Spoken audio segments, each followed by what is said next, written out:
और चलिए इस बीच एक और बड़ी खबर का रुख कर लेते हैं। बड़ी खबर आपको बता दें कमलनाथ से ही जुड़ी हुई, क्योंकि लगातार यहां पर अटकलों का बाजार गर्म है। और इसी बीच ये बड़ी खबर सामने आई है, कमलनाथ से मुलाकात के बाद बोले हैं सज्जन सिंह। ये बयान सामने आया है, बीजेपी ज्वाइन करने का सवाल काल्पनिक है। ना जाने कहां से ये सवाल आया, सीधे इस पर सवाल उठा रहे हैं सज्जन सिंह।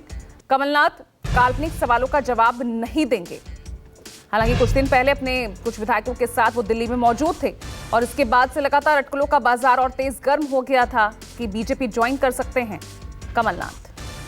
सज्जन सर हमारे साथ हैं। सज्जन जी, हाँ, जो ये नाराजगी पिछले 3-4 दिन से अटकलें चल रही थी, वो अटकलें क्या आप लगाएं खत्म हो गई? अरे वो बात यही है कि काल्पनिक बातें हवा में उड़ के आ जाती हैं, कौन उड़ाता है भगवान जाने। तो उनका यही कहना है कि मैं इन बातों में पड़ता नहीं। जिस व्यक्ति ने इंदिरा जी और संजय गांधी, राजीव गांधी, राहुल गांधी के साथ काम कर रहे हैं, वो व्यक्ति जो हाईकमान के साथ बैठ के निर्णयों में अपनी सहमति असहमति जाते हैं, वो व्यक्ति कहीं जा सकता है। तो ये मान ले कि पूर्ण विराम लग गया और नकुलनाथ कांग्रेस की टिकट पे छिंदवाड़ा से लड़ रहे हैं चुनाव। All is well sir, all is well, all is well, all is well कह रहे हैं सज्जन जी, जिनका साफ कहना है कि ये काल्पनिक सवाल है और ये जाने कहां से सवाल आए हैं, लेकिन अब ऐसा कोई भी सवाल का जवाब कमलनाथ जी नहीं देंगे।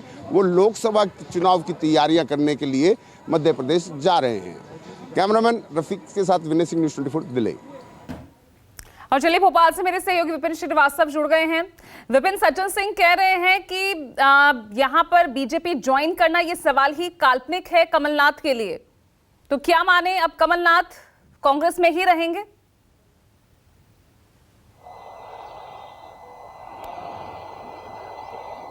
देखिए, बिल्कुल 72 घंटे का एक वक्त लंबा बीत चुका है जब कमलनाथ दिल्ली पहुंचे थे अपने बेटे नकुलनाथ के साथ, और तब से यही अटकलें थी कि कमलनाथ और उनका बेटे जो नकुलनाथ है वो बीजेपी ज्वाइन कर सकते हैं। लेकिन यही सज्जन वर्मा, जो कि मध्य प्रदेश में पूर्व मंत्री रहे हैं, कमलनाथ के बेहद करीबी हैं, जब कमलनाथ वहां पहुंचते हैं तो सज्जन वर्मा भी वहां पहुंच जाते हैं। लेकिन जब सज्जन वर्मा ने अब से कल तक ये कह रहे थे कि कमलनाथ जा सकते हैं और इसको लेकर खुद भी वहां पहुंचे और इस बात की लगातार आशंका जाहिर कर रहे थे कि और भी विधायक हैं और पूर्व विधायक उनके साथ जाएंगे और ये कमलनाथ के साथ ही खड़े रहे थे। लेकिन अब चूंकि उन्होंने साफ कर दिया है, लंबी एक बैठक हुई थी, बैठक के बाद जब ये बिल्कुल साफ कर दिया है कि कमलनाथ अब बीजेपी ज्वाइन नहीं करेंगे, वो कांग्रेस में रहेंगे, और लगातार उनकी बैठक का ये निष्कर्ष निकला है। लेकिन जो हमने घटनाक्रम देखा, देखिए बहुत एक तीसरा दिन है, 3 दिन तक लगातार इस बात की चर्चाएं रही।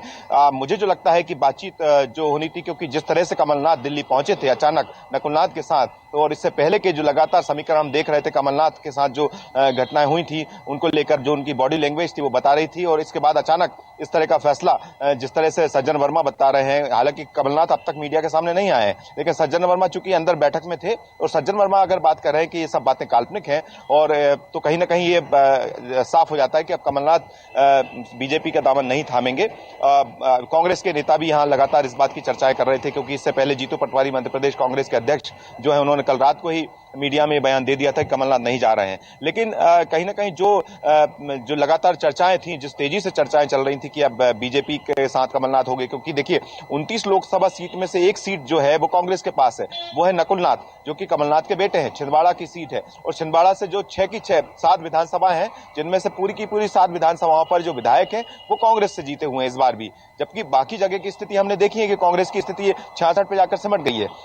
ऐसी स्थिति में लगातार इन आशंकाओं, जिन अटकलों को कहीं ना कहीं विराम लग गया है। लेकिन अब अगला स्टेप क्या होगा, देखिए कल से बैठक शुरू होनी है, यहीं बीजेपी पीसीसी कार्यालय में, यहाँ पर भंवर जितेंद्र सिंह मौजूद रहेंगे। हो सकता है कमलनाथ इन बैठकों में भी शामिल हो, लेकिन अगली रणनीति अब क्या होगी, क्योंकि कमलनाथ की चर्चाएं जिस तेजी से आला कमान तक भी पहुंची होंगी और लगातार ये सुर्खियां रही हैं, उस पर अगला स्टेप क्या होगा, क्योंकि कांग्रेस के एक धड़ा जो होता है, कांग्रेस में अलग अलग धड़े होते हैं, एक गुट जो है वो ये मान चुका था कि कमलनाथ अब कांग्रेस में नहीं रहेंगे, लेकिन दूसरा तबका जो है वो कहीं ना कहीं इस बात बात पर बैठा हुआ था कि कमलनाथ नहीं जाएंगे, जिस पर दिग्विजय सिंह का बयान सामने आया, ईडी का जिक्र तक हो चुका है। देखिए, कल दिग्विजय ने कहा, दिग्विजय सिंह ने, कि ईडी और सीबीआई जैसे जो कंपनी आईटी हैं जो उनके पीछे पड़ी है, बाकी भी नेताओं के पीछे पड़ी, इस तरह के आरोप भी लगाए थे, तो कमलनाथ से डरेंगे नहीं। लेकिन कहीं ना कहीं ये घटनाक्रम बताता है कि देखिए, मध्य प्रदेश में राजनीतिक तौर पर लोकसभा चुनाव से पहले इस तरह की हलचल होना और ये सारे समीकरण ऐसे ही नहीं बन जाते हैं कि ऐसे ही कोई चीज हवा में नहीं पहुंचती है। कोई भी काल्पनिक सवाल नहीं होता। सवाल तब बनता है जिस तरह का जो स्टेप लिया जाता है, जो कमलनाथ और नकुलनाथ का अचानक दिल्ली जाकर पहुंचना,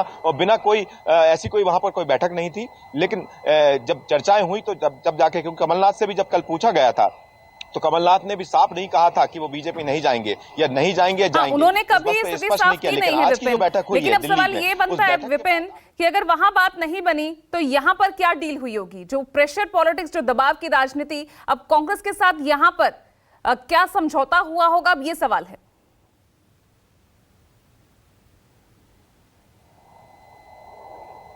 बिल्कुल सही, यही सवाल है। अब देखिए, एक तरफ तो नकुलनाथ का ऐलान खुद ही कर चुके हैं कमलनाथ की नकुलनाथ छिंदवाड़ा से इस बार फिर लोकसभा का चुनाव लड़ेंगे। एक बात तो यही तय हो चुकी है। अब अगला स्टेप क्या होगा? कमलनाथ किस जगह रहेंगे, कमलनाथ का ओहदा कांग्रेस से अगला क्या होगा? हो सकता है कि ये लगातार ये प्रेशर पॉलिटिक्स का एक हिस्सा हो, आला कमान तक ये मैसेज पहुंचाने के एक प्रेशर पॉलिटिक्स जो हम अब तक अक्सर इस तरह के राजनीतिक दलों में नेताओं की देख चुके हैं, हो सकता है उसी का पार्ट हो सकता है कि कमलनाथ। आप बने रहिएगा विपिन, आपसे आगे भी अपडेट्स लेते रहेंगे। अब क्या कुछ होने वाला है आगे, कमलनाथ की अगली क्या रणनीति होती है, नजर लगातार बनी रहेगी।